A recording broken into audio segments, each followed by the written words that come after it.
Salam damai sejahtera di dalam Tuhan kita, Yesus Kristus. Ya, kami dari Great Commission Gospel Ministry atau Pelayanan Injil Amanat Agung.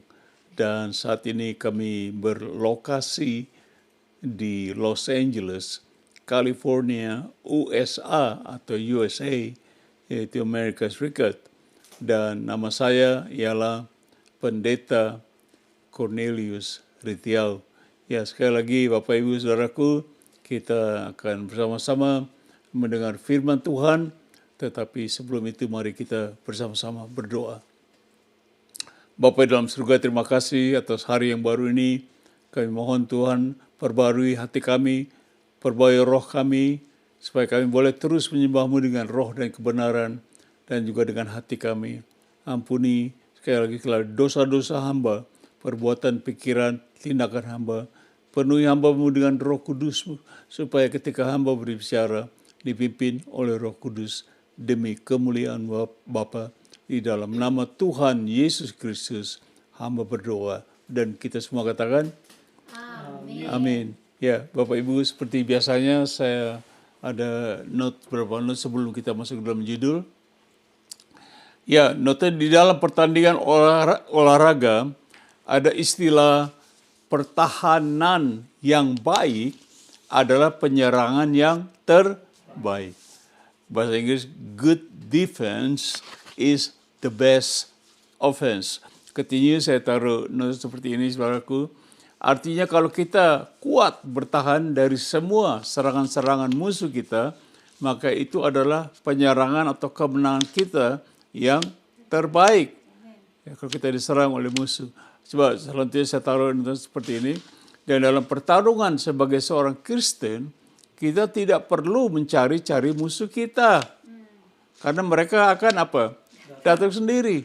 Walaupun tanpa kita undang. Selanjutnya saya taruh judul seperti ini Bapak Ibu. Oleh sebab itu judulnya ialah bertahan.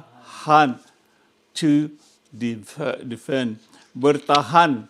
Ya, kita akan lihat notes sekali lagi. Saya taruh seperti ini, saudaraku, sebelum kita masuk poin nomor 1. Pelajaran hari ini akan kita ambil dari Alkitab, yaitu dari kitab Efesus pasal 6 ayat 10 sampai 20 yang dituliskan oleh Rasul Paulus, dan saya akan bagi dalam 5 poin hari ini, yaitu ayat-ayat pasal 6 ayat 10 sampai 20. Poin nomor 1 kita akan lihat, yaitu kekuatan kuasanya, power of his might. Kita akan lihat Efesus pasal 6 ayat yang ke-10 saja. Akhirnya hendaklah kamu kuat. Kuatnya di mana? Di dalam Tuhan, bukan di dalam kekuatan daging, bukan di dalam kekuatan kita punya badan kuat sekali, bukan. Karena kita rajin olahraga dan sebagainya, tapi hendaklah kamu kuat di dalam Tuhan. Segala macam orang bisa kuat dalam Tuhan, ya tidak? Orang miskin, orang kaya, orang tipang, orang budak, orang bisa bicara, semua orang bisa kuat dalam Tuhan. Di dalam kekuatan kuasanya. Ya, saya taruh seperti ini Bapak Ibu. Kuat di dalam Tuhan, di dalam kekuatan kuasanya, karena Rasul Paulus akan menjelaskan bahwa jemaat di Efesus atau orang-orang Kristen selalu diserang oleh musuh-musuh mereka, yaitu apa? Kuasa roh-roh jahat yang berterbangan di udara. Saya note seperti ini Bapak Ibu. Oleh sebab itu jemaat di Efesus harus apa? Kuat di dalam Tuhan, di dalam kekuatan kuasanya. Karena sebagai jemaat Kristus kita tidak akan sanggup untuk melawan kuasa apa? Roh-roh jahat ini dengan kekuatan kita sendiri. Impossible. Nggak kuat, saudaraku. Ya, dengan itu kita masuk poin nomor 2. Ialah kenakanlah. Put on. Kenakanlah. Kita akan lihat Efesus 6 lagi ayat 11 sampai 12 berkata seperti ini. Kenakanlah. Atau apa? Pergunakanlah Berapa banyak? Seluruh, bukan satu. Seluruh perlengkapan senjata Allah. Supaya kamu dapat apa? Bertahan, bukan menyerang. Betul? Kenakan seluruh senjata Allah, perlengkapan senjata Allah supaya kita dapat bertahan, bukan menyerang. Bertahan melawan apa? Tipu muslihat atau kelicikan iblis. Iblis licik nggak? Ayat 12 kita baca seperti ini. Karena perjuangan atau peperangan kita bukanlah melawan darah dan daging. Tidak kelihatan, betul? Tetapi melawan pemerintah-pemerintah, melawan penguasa-penguasa. Continue, saya bagi dua ayat ini. Melawan apa? Penghulu-penghulu dunia yang gelap ini. Melawan roh-roh jahat, yaitu roh apa? Setan-setan di mana? Di udara. Dan inilah musuh kita yang tidak kelihatan dengan mata jasmani kita. Kalau saudara lihat di udara sekitar kita, mereka ada berterbangan itu, roh-roh jahat ini, dan siap untuk melawan kita. Notice atau seperti ini Bapak Ibu, Tuhan mengatakan, saya sungguh-sungguh percaya bahwa perlengkapan senjata Allah hanya bisa dipakai oleh siapa? Orang-orang Kristen yang sudah lahir baru.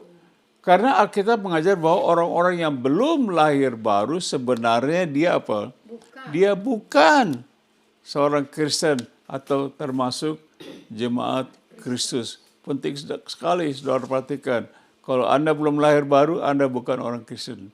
Jadi peperangan rohani ini antara orang Kristen, jemaat Kristus, yaitu mereka yang telah apa? Dilahirkan di dalam Roh Kudus. Karena nanti kita akan lihat bahwa ada disebut Roh Kudus dan firman Allah melawan siapa? Roh-roh setan di udara. Banyak nggak setan? Triliun di udara berterbangan. Nanti selanjutnya saya taruh seperti ini Bapak Ibu. Jadi kalau kita belum menerima Yesus Kristus sebagai Tuhan dan Juru Selamat kita, itu berarti bahwa apa? Kita belum menjadi seorang Kristen. Oh, Bapak mulai pikir saudara, apa itu salah.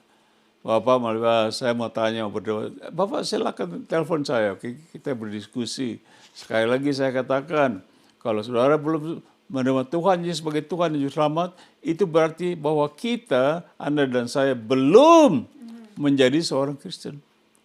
Dan kita tidak apa?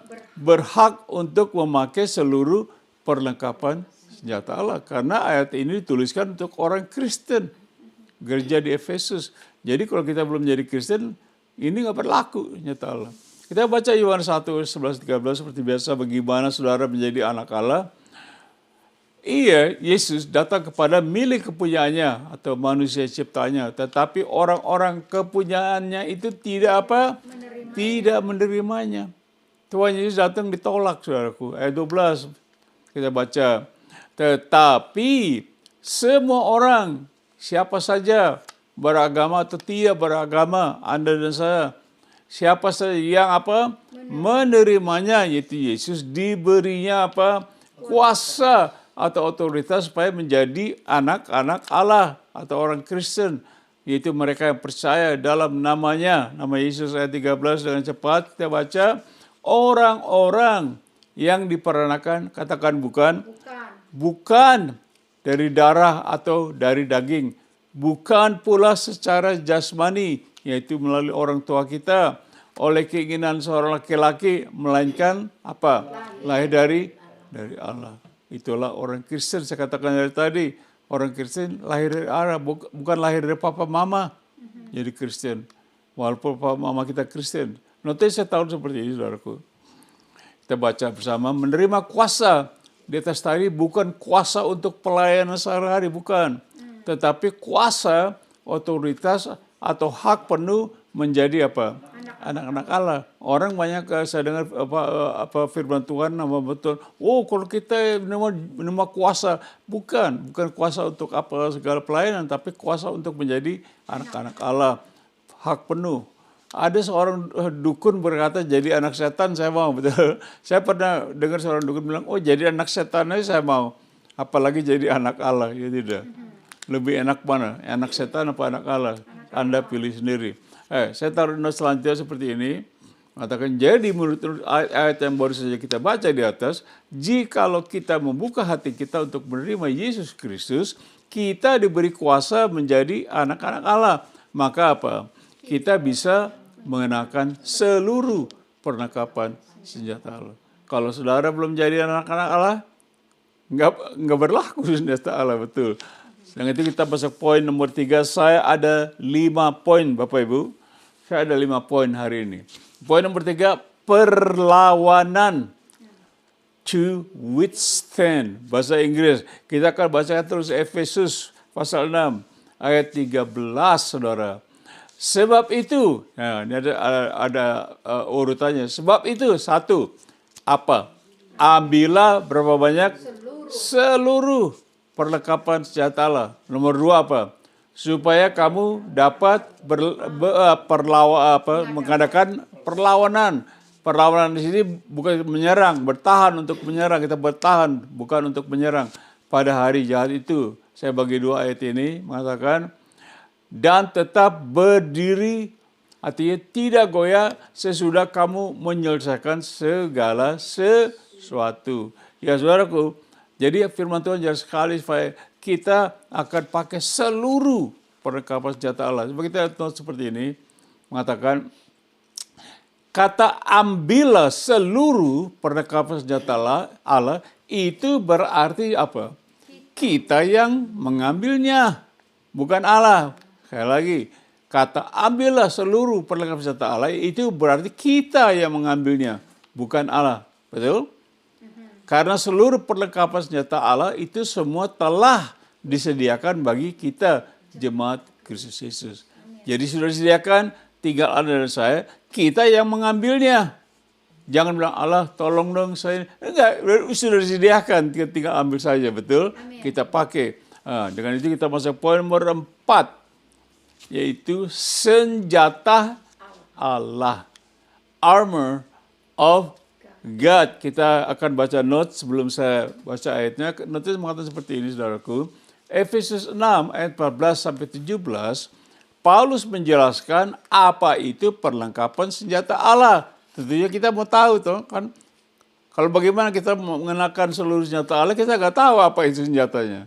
Nah, Paulus akan jelaskan ya, yang mana kita sendiri yang harus mengambil dan mengenakannya, bukan Tuhan.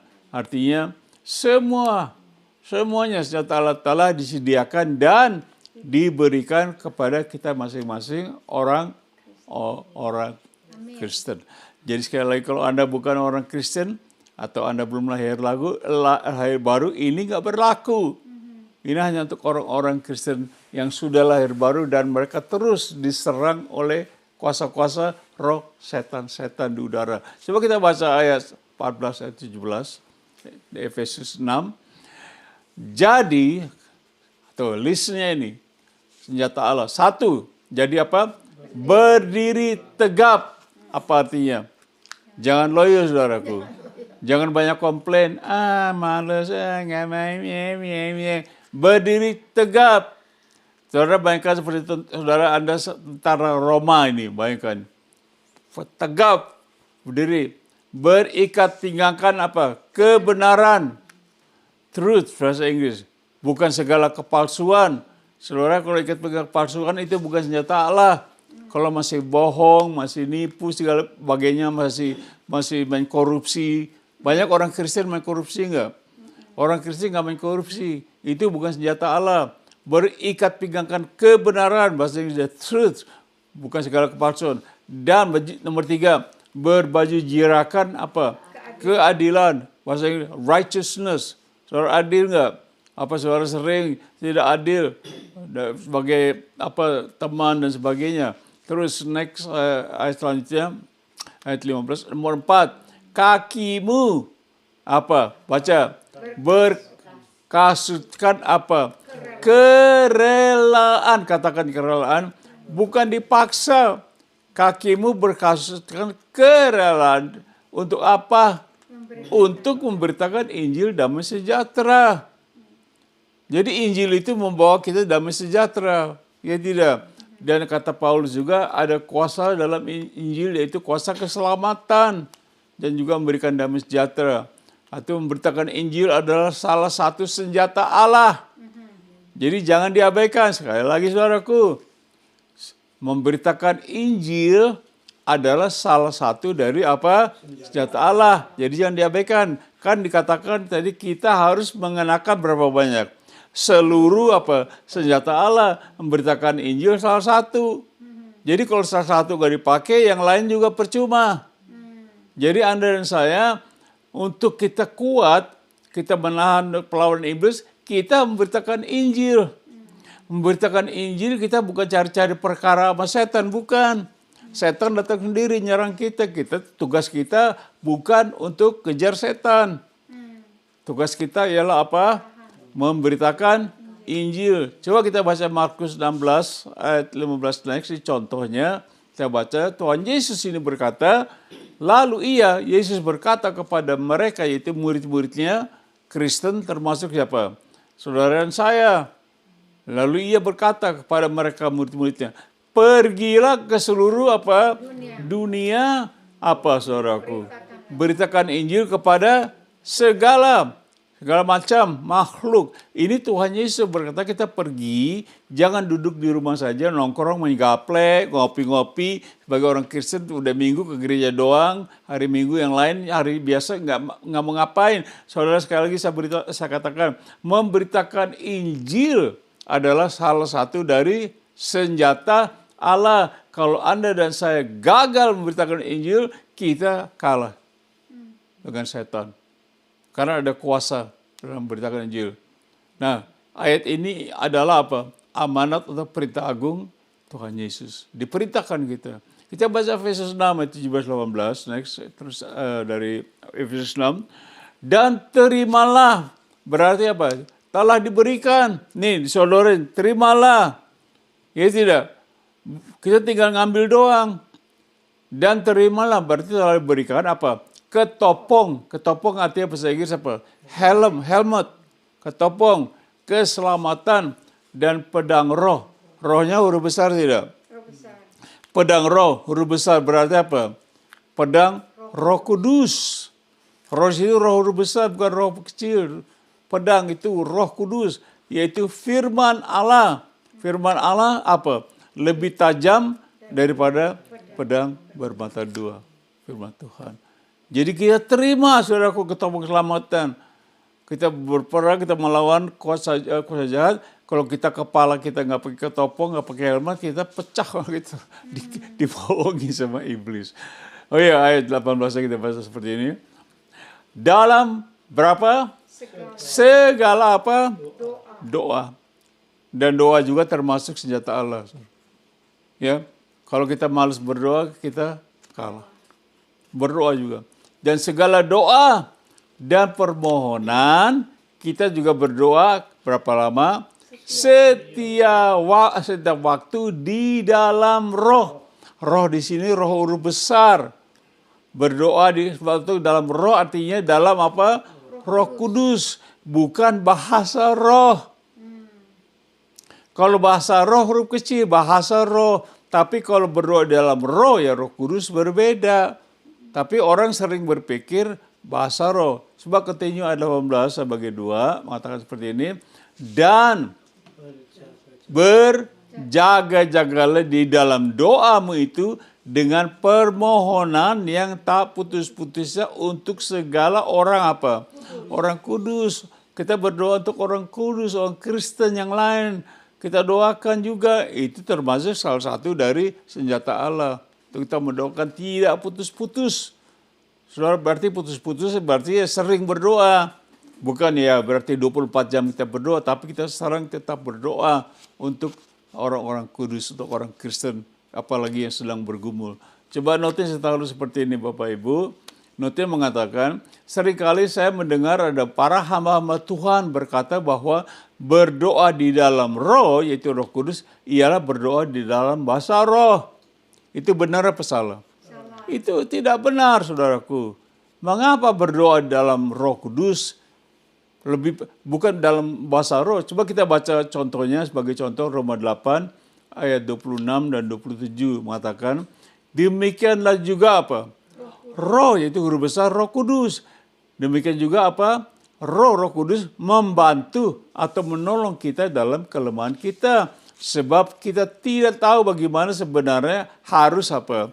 Berdoa. Tetapi siapa? Roh Kudus.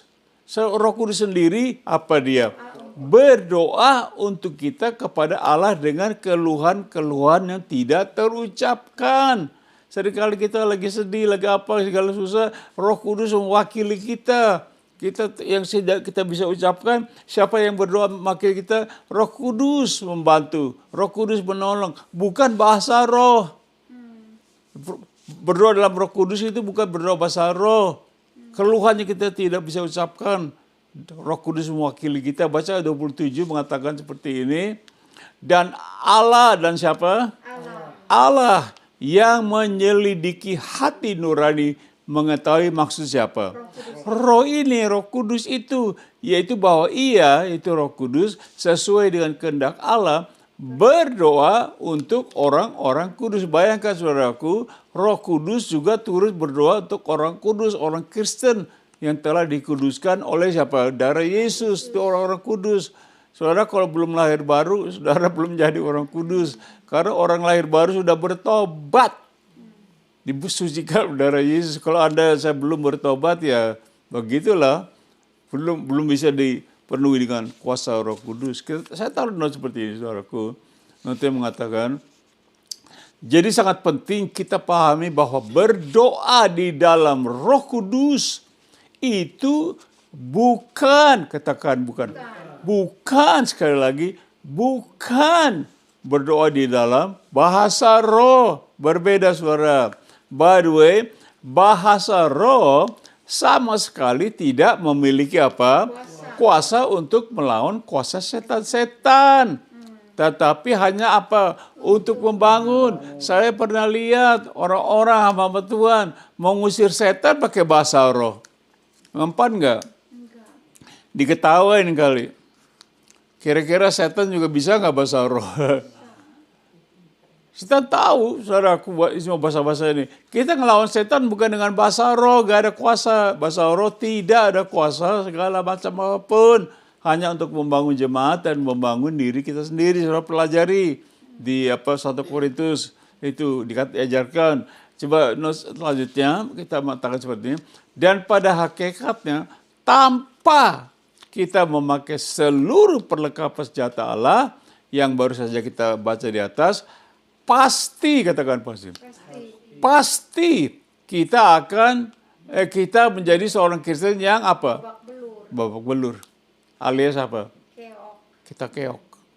Karena ini peperangan sudah bertahan karena kita tidak memiliki senjata pertahanan. Kayak kita belajar tentang bertahan. Bertahan juga harus ada senjata. Yang dia lawan juga musuh gak bisa kelihatan. Roro, mau ngelawan Roro pakai apa? Pakai senapan mesin. Tembak aja peluru mana mempat.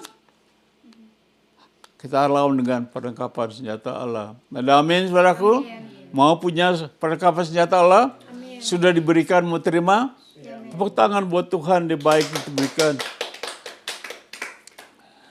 Karena tidak senjata Allah, kita keok kalau nggak punya, saudara. Kita pakai. Selanjutnya saya tahu seperti ini. Karena musuh-musuh kita sangat kuat. Saya katakan tadi, dan apa? Licik. Dan mereka adalah apa? The fallen angels, malaikat-malaikat yang sudah dicampakkan dari surga. Mereka pintar-pintar. Pintarnya pintar bohong ya. Ya. Tuhan Yesus berkata, setan atau iblis adalah apa? Bapa penipu. Dan dari sejak mulanya adalah apa? Pembunuh. Itu setan, musuh kita. Selanjutnya saya tahu seperti ini Bapak Ibu, hampir selesai. Mengatakan, dan setan tanpa diundang dia apa? Dia datang sendiri untuk mencuri, membunuh, dan membinasakan kita. Khususnya kita Kristen lahir baru. Setan tidak usah dicari, saudaraku. Atau dikejar-kejar, betul? Nggak usah, sebab dia datang sendiri. Saudara duduk aja di rumah, disamperin nggak sama setan? Dalam gereja setan samperin juga orang-orang yang beribadah. Masuk, dicuri semua firman Tuhan. Kita kemana aja setan bisa nyamperin kita, nggak usah dikejar-kejar. Nggak usah dicari-cari. Coba nota selanjutnya saya taruh seperti ini. Ada kita orang-orang Kristen yang dalam pelayanan sering, saya lihat ini, saya dengar, dalam pelayanan sering memburu, mencari atau menyerang roh setan-setan. Lucu nggak? Roh setan-setan nggak usah dikejar. Saudara duduk aja, dia datang sendiri. Coba duduk aja di bawah pohon beringin, iseng-iseng. Duduk di bawah pohon manggis. Disamperin sama setan. Setan-setan tidak usah dikejar. Karena mereka datang sendiri. Tugas kita hanya apa? Bertahan. Itu aja. Judul dari khotbah ini bertahan. Coba contohnya kita baca Wahyu 20 ayat 79. Ini contoh. Dan setelah masa 1000 tahun itu berakhir, iblis siapa? Setan akan dilepaskan dari penjara. Ini nanti pada akhir zaman. Sampai akhir zaman juga setan masih ngejar-ngejar nih. Coba ayat 8 kita baca seperti ini. Dan iblis setan akan pergi. Setan pergi menyesatkan bangsa-bangsa pada tempat penjuru itu, bumi, yaitu Gog dan Magog. Dan mengumpulkan mereka untuk berperang, dan jumlah mereka sama dengan banyaknya seperti pasir di laut. Ini setan ngambil orang seperti pasir laut, buat apa? Coba kita baca ayat 9, yang untuk apa mereka datang? Maka naiklah mereka ke seluruh dataran bumi. Siapa? Gog dan Magog tadi. Lalu apa? Mengepung perkemahan antara orang-orang kudus. Yaitu siapa? Orang Kristen atau gereja. Dan kota itu apa? Yerusalem baru yang dikasih itu. Tetapi dari langit turunlah apa? Api dari langit, saudaraku. Turun api menghanguskan mereka. Gog dan Magog ini yang cepat dihabisin dari api. Ada yang bela kita enggak? Ada. Kita nggak usah nyari setan. Sampai akhirnya juga kemah orang Kristen dikejar-kejar. Itulah setan. Kita lagi diem-diem dikejar. Nggak usah kita kejar setan. Coba kita lihat contoh seperti ini. Saya taruh Bapak Ibu. Ayat-ayat di atas tadi menjelaskan kepada kita bahwa iblis atau setan akan terus berperang dan mengepung antara orang kudus. Itu kita orang Kristen nanti ini menceritakan kita nanti kita akan ada di sini bersama Tuhan Yesus di Yerusalem baru. Bahkan sampai pada akhir zaman tetap aja setan nggak capek-capek nyerang kita. Jadi kita tidak usah susah mengejar mereka, betul?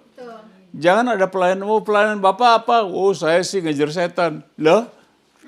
Bapak pelayanan ngejar setan. Nggak usah ada setan. Setan ngejar Bapak. Betul? Setan ngejar kita. Ngapain kita ngejar setan? Ini lagi diem-diem aja dikepung. Ya, kemah kita. Coba nota katanya saya tahu seperti ini. Karena iblis, setan dan laskar-laskarnya akan datang sendiri untuk memerangi kita. Orang Kristen. Dan tugas kita ialah hanya apa? Bertahan. Sambil mengenakan seluruh perlengkapan senjata Allah. Saya katakan tadi, kalau tidak ada perlengkapan seluruh senjata Allah, nggak kuat nahan setan. Dengan memakai seluruh perlengkapan senjata Allah atau serangan iblis dan laskar-laskarnya. Kita bertahan. Coba kita baca selanjutnya, mengatakan seperti ini. Itulah iblis atau setan bawaannya selalu apa? Selalu ingin mengganggu atau memerangi orang kudus atau Kristen. Padahal kita lagi diam-diam aja, betul. Kita diam-diam tidak mengganggu setan dan semua laskar, tapi apa? Setan ganggu kita. Orang lagi diam-diam digoda-godain begitu. Kita diserang, tapi kita punya senjata Allah. Amin. Mau nggak punya perlengkapan senjata Allah? Mau tidak? Oke, tepuk tangan buat Tuhan Yesus dikasih kita orang Kristen. Dengan itu masuk poin terakhir, poin nomor 5, mendoakan. To pray, mendoakan. Kita akan lihat note seperti ini notenya. Sebagai umat Kristen kita juga perlu mendoakan teman-teman kita yang sedang bergumul melawan musuh-musuh. Agar mereka selalu mendapat keberanian. Sebagai contoh, Rasul Paulus minta didoakan. perlu kita doakan teman-teman kita, khususnya yang ada di garis depan yang bergumul. Kita menginjil, apa diserang sama setan. Seperti 70 murid diutus Tuhan Yesus, tiba-tiba mereka ketemu setan. Setan takluk dia karena Tuhan Yesus kasih kuasa, itu lain ceritanya. Ayat 19-20 kita baca seperti Efesus 6. Juga berdoa untuk aku, ini siapa? Paulus, supaya kepadaku jika aku membuka mulutku atau berbicara, dikaruniakan atau diberikan apa? Perkataan yang benar, bukan perkataan gombal. Saya nggak suka tuh khotbah pakai kata-kata gombal yang nggak ada jadi ada, dibikin-bikin. Baca aja ayatnya, kita jelaskan ini ayatnya ini. Nggak usah perkataan gombal. Paulus berkata supaya aku diberikan perkataan yang benar. Continunya sebagai 2 ayat 19 seperti ini. Agar dengan apa? Ketakutan. Dengan apa? Dengan keberanian aku, yaitu Rasul Paulus, apa? Memberitakan rahasia. Rahasia itu bahasa Inggris mystery, misterius. Bukan rahasia, karena rahasia itu sesuatu yang dipendam, nggak boleh orang tahu itu rahasia. Tapi rahasia bahasa Inggris mystery, artinya hal-hal yang akan kita ketahui, tapi belum kita ketahui itu misteri. Misteri dari apa? Rahasia Injil. Ada Injil orang nggak ngerti. Tapi Rasul Paulus katakan, doakan aku supaya aku diberi keberanian memberitakan rahasia Injil. Wah, luar biasa. Mau nggak saudara punya rahasia Injil, misteri? Saya mau. Hal-hal yang banyak orang nggak tahu, kita khotbah, saya belum dengar itu Pak Rito. Loh, itu ada di Alkitab, betul. Itu misteri yang masih misterius, bahasa Indonesia, misterius. Kita baca ayat 20, next seperti ini. Ayat 20 mengatakan, yang kulayani, yaitu Injil, sebagai utusan yang dipenjarakan, apa katanya? Berdoalah supaya dengan apa? Keberanian. Lagi sekali, kata keberanian. Aku, Paulus, menyatakan sebagaimana seharusnya aku berbicara. Menyatakan bukan cerita dongeng. Seharusnya apa? Memberitakan Injil. Injil itu bukan dongeng, bukan cerita palsu. Injil benar, saudaraku. Kita dipakai Tuhan bukan untuk cerita dongeng. Kita dipakai Tuhan juga bukan nyerang-nyerang iblis. Kita dipakai Tuhan hanya untuk apa? Memberitakan Injil. Sementara kita memberitakan Injil, kita diganggu sama siapa? Sama setan. Pelajarannya lain. Kalau saudara baca Markus 16 kita jelaskan, tapi next time kita baca itu pelajari itu. Next tahun seperti ini. Rasul Paulus memohon didoakan supaya ketika dia membuka mulutnya, dia dikaruniakan perkataan yang benar. Nggak bohong-bohongin orang. Zaman sekarang cerita-cerita dibikin-bikin. Agar dengan keberanian memberitakan rahasia atau misteri Injil. Itu Rasul Paulus berdoa. Kira-kira saudara bisa doakan gimana? Supaya kita berani tidak beritakan Injil. Beritakan Injil dalam gereja juga perlu beritakan Injil, betul. Tuhan Yesus masuk ke rumah ibadah orang Israel, dia beritakan Injil. Sering diserang juga sama setan itu. Coba selanjutnya saya taruh seperti ini, saudaraku. Sebagai orang-orang Kristen kita juga sangat apa? Perlu didoakan untuk melakukan hal yang sama seperti apa? Rasul Paulus, yaitu apa? Continue saya taruh, yaitu apa, saudaraku? Kaki kita apa? Berkasutkan kerelaan untuk apa? Memberitakan Injil damai sejahtera dengan segala keberanian kemana atau di mana saja kita pergi atau berada. Saya lihat banyak kita orang Kristen, wah apa sih memberitakan Injil? Nggak tahu, nggak ngerti. Ternyata kita pelajari hari ini memberitakan Injil adalah salah satu dari perlengkapan apa? Senjata Allah. Penting saudara kita beritakan Injil, jangan diabaikan karena itu juga perintah agung kami dari Yayasan Great Commission Gospel Ministry. Pelayanan Injil amanat agung, kami keluar bersaksi kepada siapa saja di jalanan kayak di mana kita pergi, di pesawat terbang kayak kapal laut, di mana saja kita berada kita beritakan Injil. Amin.